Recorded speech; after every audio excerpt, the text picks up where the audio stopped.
व्रती कौन? जिसके पास व्रत हो सो व्रती हो, अर्थात व्रत ही जिनके प्राण हो उसका नाम व्रती है। प्राणों से प्यारे जो अपने व्रतों को मानता है वही व्रती है। प्राण और प्रण दो चीजें हैं, इनमें क्या अंतर है?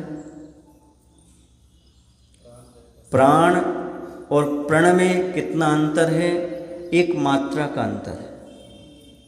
प्राण और प्रण में कितना अंतर है? एक मात्रा का, ठीक है ना। ऐसे संसार में मात्रा का अंतर है।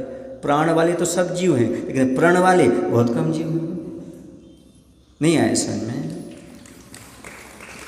तो दीपावली की चटकुली फूट रहे हो क्या? संयम की पार्टी बहुत छोटी है, असंयमियों की पार्टी अनंत है। इसलिए मैंने कहा मात्रा का अंतर है। एक बात ध्यान रखना, प्राण हर पर्याय में है, देव में भी, नरक में भी, त्रियंचे में भी, मनुष्य में भी, कर्मभूमि में भी, भोगभूमि में भी, निगोदिया में भी, सब में प्राण हैं। पर प्रण मात्र कर भूमि के मनुष्य त्रियंचों के पास ही है, सबके पास प्रण नहीं मिल सकते हैं।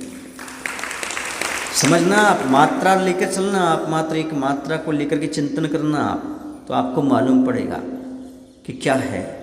मात्र त्रियंच पर्याय में अणुव्रत मिलता है, मनुष्य पर्याय में अणुव्रत और महाव्रत मिलता है, वह भी कर्म भूमि के मनुष्य त्रियंचों के पास। कितना दुर्लभ है प्रण व्रत, नियम कितना दुर्लभ है। और दूसरी चीज, ऐसे बहुत सारे प्राणी मिलेंगे जो प्राणों की रक्षा के लिए प्रण छोड़ देते हैं, पर ऐसे कम मात्रा में जीव मिलेंगे जो अपने प्रण का पालन करने के लिए प्राणों को न्यौछावर करने वाले हैं।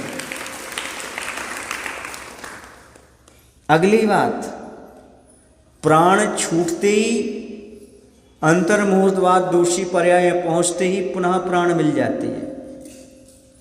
लेकिन एक बार ये प्रणों का पालन करते हुए, व्रतों का पालन करते हुए मरण होगा तो असंयम दशा में देवगति में जाना पड़ेगा। सावरोपम आयु के बाद ही बाद में मनुष्य पर्याय मिलेगी, तब मिलेंगे। समझ में आ रहा है व्रतों की कितनी दुर्लभता है। जब तक हम व्रतों की दुर्लभता नहीं समझेंगे तब तक निरतिचार पूर्वक उसका पालन भी नहीं हो सकता। 84 लाख योनियों में से मात्र एक योनि में संयम है, सकल संयम, और एक ही गति में, वो भी मनुष्य गति में, 4 गति में से। कितना दुर्लभ है व्रतों को धारण करना, कितना दुर्लभ है शील व्रतों का पालन करना। ये दुर्लभ है, इसलिए आचार्यों ने कहा नृतिचार पूर्वक पालन करो। मिला है तो अतिचार मत लगाओ, दोष मत लगाओ, निर्दोष रीति से पालन करो। ये तुम्हें तीर्थंकर पद को प्रदान करने वाला है, सर्वोच्च पद में लेने वाला है, वर्तमान में ही आपके लिए सर्वोच्च गति देने वाला है, अर्थात देव गति को देने वाला है। आगे जब आप तीर्थंकर बनेंगे, मोक्ष जाएंगे, वो परंपरा की बात है। वर्तमान में ही व्रती का जीवन स्वर्ग जैसा हो जाता है। वर्तमान में कषायों की मंदता, वर्तमान में जीवन की स्वच्छता, वर्तमान में पापों का छूटना, यही तो स्वर्ग है। और क्या है? पापों से बच जाना। स्वर्ग में तो पापों से नहीं बचते, लेकिन स्वर्ग आप बहुत अच्छी चीज़ मानते, इसलिए कह रहा हूँ। स्वर्ग से भी सुंदर यदि कोई है तो गुरु का दरवाजा है। गुरु के दरवाजे में व्रत पालन करने का भाव है। स्वर्ग में क्या आनंद आएगा? जो गुरु के चरणों में आकर आनंद आ रहा है। बोलो आप लोगों को कैसा आनंद आ रहा है? स्वर्ग से सुंदर, सपनों से प्यारा है गुरुवर का द्वार, बना रहे आशीष आपका आइए गुरु के द्वार।